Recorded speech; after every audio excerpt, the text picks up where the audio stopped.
Hello guys, magandang umaga.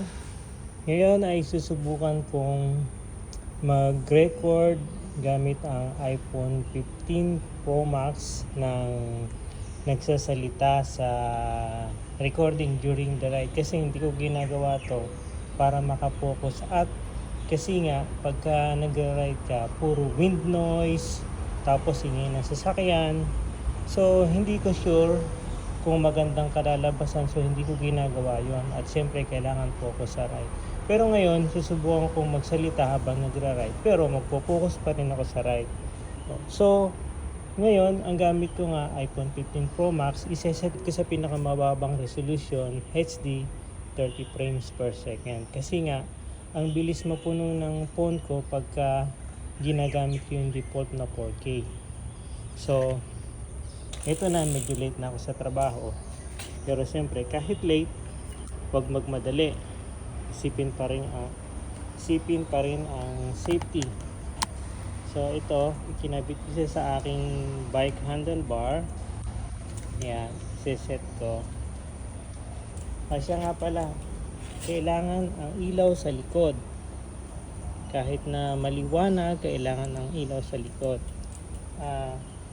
Ang gamit ko nga pala ay brake sensing light. Pakita ko sa inyo. Ayan. So, pag nagpreno ako, iilaw siya. Ayan. Mamaya mawawala yan. Pero pagka nagpipreno ko, iilaw siya ng ganyan. So, maganda pag ang kalsada. Pang araw gabi, maganda. So, balik ulit natin. Ayan. Okay. Bubuksan ko naman ngayon yung Strava ko.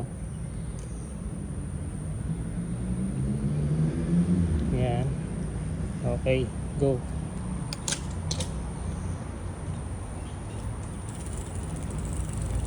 So ang ride ko abuti ng mga 20 to 25 minutes kasama na stoplight. Pero yung moving time niya mga 20 minutes. May tao. Morning!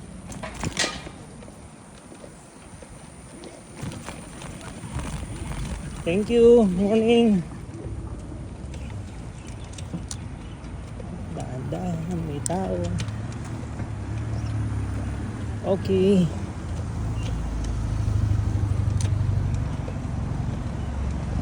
So dito may choice ako. Ang choice ko rito it's either mag pavement or mag kalsada. So libre pa, pwede ito dito. So dito madalas ako dito kung libre yung kalsada. Kasi pag sa pavement madalas may tao. Madalas may mga naglalakad. So dito sa kalsada, kung libre, pwede kong magbilis ng hindi malalagay sa alanganin yung ibang tao.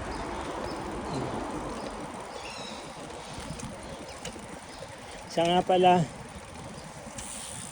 kung nagbabike to work kayo, maganda yung maglagay na kayo ng side mirror para kita nyo yung likod nyo. Para kung may mga driver na hindi nagbibigay o hindi iiwas sa inyo, kayo na mismo ang iiwas.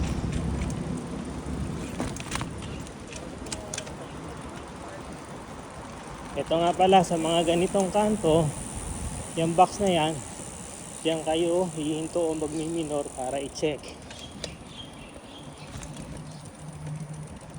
At sa mga kanto, minimum turn lang. Kasi yung mga kotse dyan, mga sasakyan, sumusobra sila dun sa lane nila. So, maaari kayong mahagip.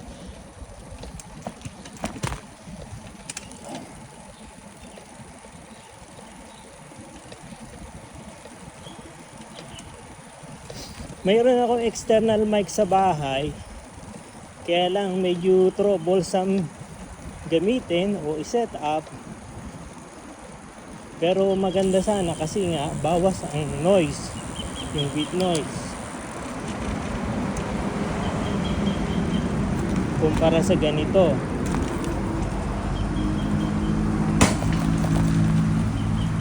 Kasi ang iPhone 15 Pro Max maganda siya, mga 2 feet, 1 feet, yan, malinaw.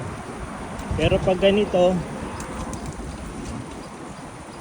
hindi ko sure, malalaman natin mamaya. So 10 meters bell. Kasi minsan di naririnig. Morning uncle, sorry. Thank you, thank you, thank you. Yan, gano'n. Pag matatanda, huwag niyong bibiglain. Kasi pag nag-bell kayo ng tutok nasa likuran, magugulat yan, madisgrasya yan, sagutin niyo pa, di ba? So, pag hindi narinig, huwag na kayo magsunod-sunod. Ibig sabihin, mahina pa dinig. Kayo na yung mismo mag-minor, dumaan sa tabi niya, dahan-dahan lang. So, ito naman, stoplight. Dito, pwede ka naman tumuloy dito kahit naka-stoplight. Kaya lang, tignan nyo ang itsura nito. Ayan. Blind spot, di ba? Hindi mo makikita kaagad pag kotse. Pagka bus makikita mo, pero pag kotse, delikado yan. Pag mabilis, pag tumawid ka, maaring too late na. So, better na hintayin mo na lang para safe.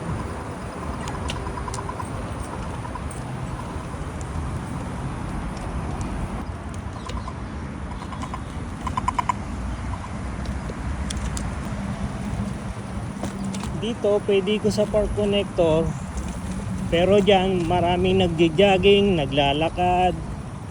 So mas pinipili ko dito sa car park. Kasi dito sa car park, morning! Sila yung mga kabatian ko, yung mga auntie. Nandun sila, nakaupo, nagmamarites.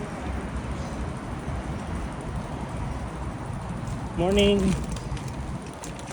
Kasi dito, konti lang ang mga makakasalubong mo. Mostly sasakyan. At nasa tamang lugar naman sila lagi. So, dito, safe ka naman sa car park. Basta susundan mo yung tamang flow ng traffic para safe ka. At pag sa car park, huwag kang pupesto dito sa gilid. Ganyan, huwag kang pupesto. Kasi pag may lumabas ng sasakyan, wala ka ng time para mag-response. Hindi katulad pag nasa gitna, ganyan. Mostly sa mga car park, one way lang, one lane. So kahit na dito ka sa, hindi naman sa gitnang gitna, dun sa isang lane, gumitna ka, pwede na yon, safe ka na dun. Ito na yung exit ng car park. Ito yung pinaka paborito kong spot. Yan, sinet ko lang ng tama yung exposure ko. Kasi dapat naka negative 1 para makuha yung sikat ng araw. Nakita niyo yung buong buo yung sikat ng araw?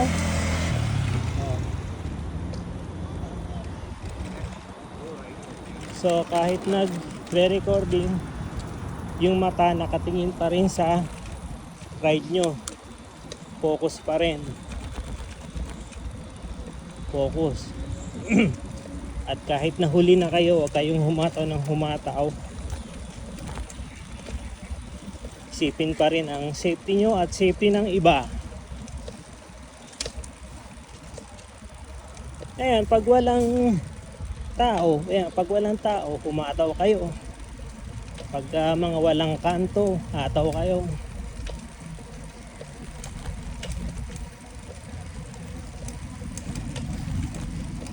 Kailangan ko humataw ng konti kasi nga late na ako. Konti lang naman. At lalayo kayo sa mga tumatakbo, huwag niyong tatabihan. Kasi minsan bigla sila nag-u-turn o nagle-left turn. Morning uncle! Morning. Yan sila yung mga nakikita ko lagi, mga kabatian ko. Morning.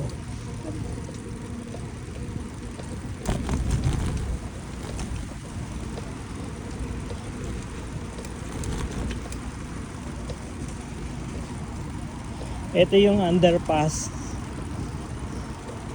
Yung nasa taas niya, expressway. Di ko alam kung ilang lane yan, pero marami.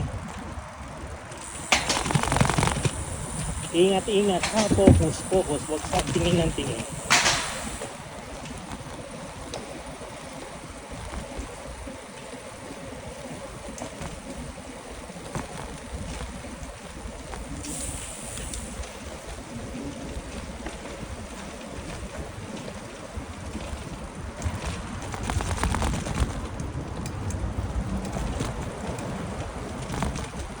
Siya nga pala sa mga nagbabike to work, tansyahin nyo yung tamang oras nyo. Tansyahin nyo yung tamang oras ng alis nyo at ng dating nyo doon. Hanggat maaari, dumating kayo ng mas maaga. Morning. At least 30 minutes earlier para makagamit kayo ng toilet. Kasi pag dumating kayo ng simula na ng office hours, marami ng padating na mga kasama nyo sa trabaho na mag-aayos din, maglilinis. So makakaabala pa kayo. So maganda, agahan nyo yung dating nyo para makapag-ayos-ayos kayo, makapaglinis. Tapos makapaggawa ng reels. Dito naman alalay lang, paunahin ang mga nasa linya. So ayan, libre na, pwede na ako. Ayan. Ito ang isa sa pinaka paborito kong spot mag video, kasi ayan, makikita kayong araw papasikat.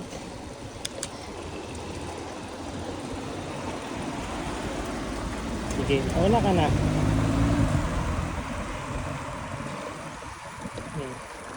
Kaya mahalaga ang may side mirror. Kasi nakikita nyo yung nasa likuran nyo, nasa tagiliran nyo. At maipuposisyon nyo ng tama ang sarili nyo. Mahalaga ang positioning pag nasa road. Dahil isa lang ang buhay. Mahirap ma-ospital, kaya ingat. Ayan, pag ganito, pag nagbabike ako, may side mirror ako, diba? Para lang din ako nakamotor, mayat maya, sisilip ako sa side mirror ko.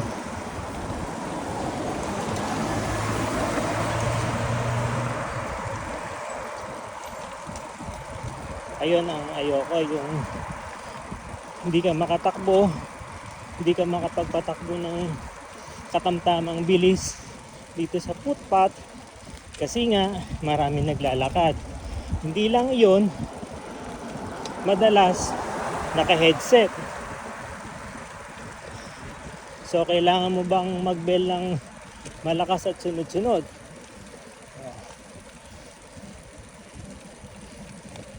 Ito naman ang maganda sa bike. Pwede ka sa road, pwede ka sa footpath, pag traffic o pag naka-stop, pwede ka rito. So as usual, 10 meters before, mag-bell ka na para tatabi sila.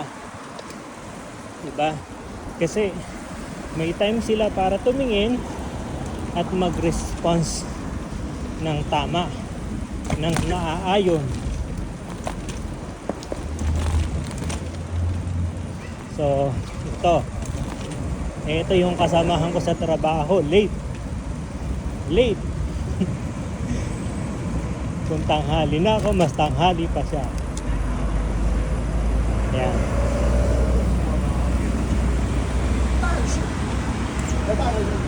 Wag niyo pong papamarisan yan. Ayan. Wag niyo papamarisan yan, nakaitim na yan. Supervisor yan. Pero ayan, tanghali na akong pumasok.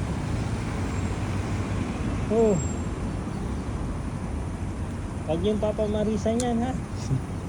Hindi, biro lang po. May oras pa naman, sakto pa naman.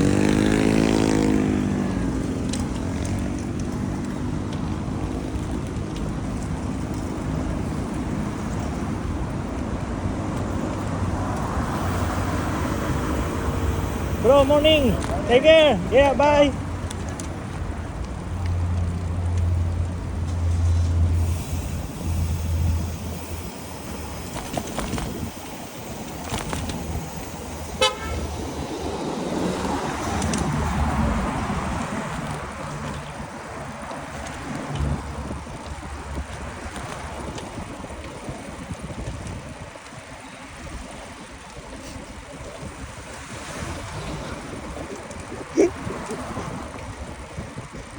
Late na, late na.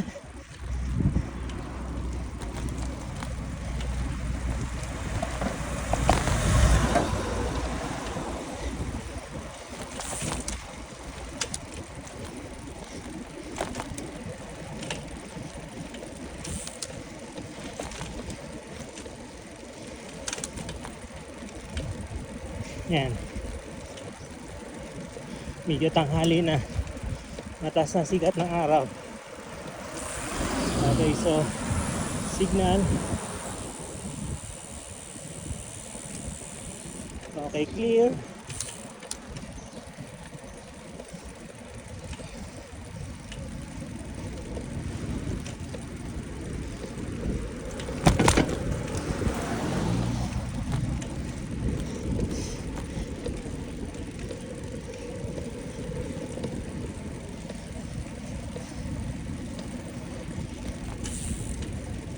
Ayan. Ito yung hindi gumagamit ng external microphone. Ganyan ang tunog niya.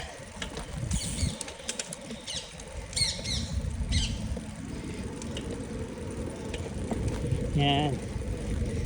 Basta pagdating sa mga kanto, minor at magsisignal para kung meron sa likod, alam nila kung anong gagawin nyo.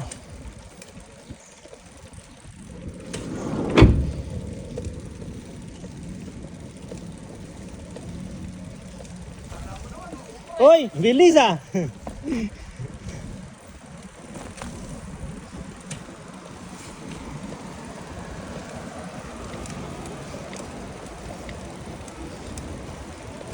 Ayan, tama-tama, nakapwesto pa ako.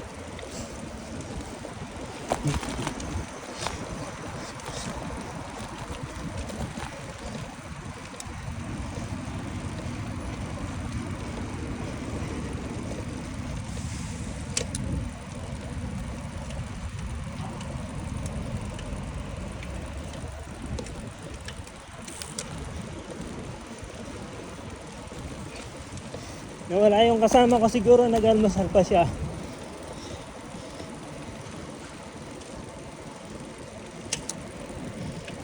Ito, malapit na to sa lugar namin. Walang ganong sasakyan dito. Puro nakapark lang na sasakyan. So sa mga ganito, dumistansya kahit 1 meter. Kasi di nyo alam, baka mamaya may tao sa loob, biglang magbukas ng pinto, yari kayo.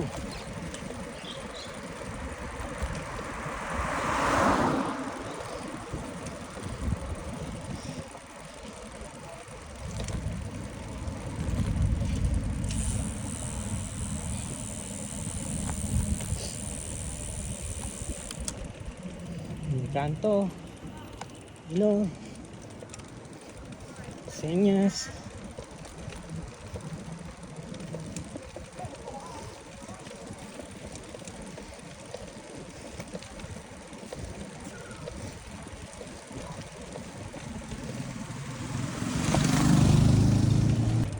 Thank you Lord sa mapayapang biyahe. Nakarating na maayos. Thank you Lord.